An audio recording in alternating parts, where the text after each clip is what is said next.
Hi friends, happy Tuesday, the latest in the Identity Shift series. And today I don't feel great, I feel queasy, just tired. And I had set my mind this week to do this new type of meditation, which I found from Dr. K. We'll tag him. And it's about sitting totally still for 5 minutes.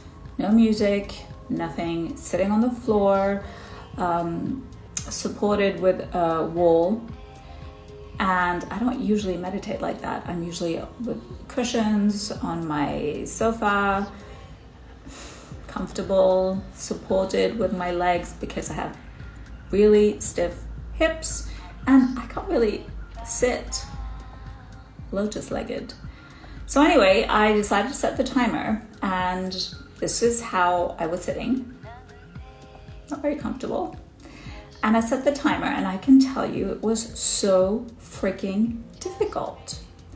Now, let me tell you the reason why he says we should do this. Because doing difficult things that you choose to do helps your resilience. And then when shitty things happen in your life, it's easier to go through them because you're used to things being just that little bit uncomfortable.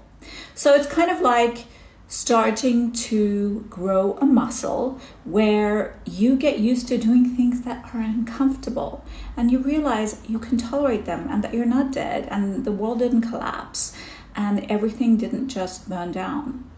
So when you're going through this big transformation, and for me it's like an identity shift, and that's basically a space where who you were doesn't really fit who you are now, but yet you don't know really who you are and where you're going. So that's for me the identity shift, and it's freaking uncomfortable, like every day, especially if you used to have a job, a high-powered job and really purpose driven, and you're not quite sure what it is. So that's the background. That's why I did it, and it was hard.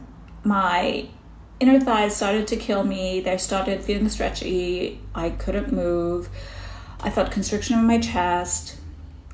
I could hear all the sounds outside, and usually I have a guided meditation, so I don't hear any other sounds. And the only thing I could do was focus on the breath. I did 6x6 breathing, and it was the only thing to focus on. So when people say focus on breath, I guess that's what it means. It was hard, and I did it. Let's see what happens the next time I do it.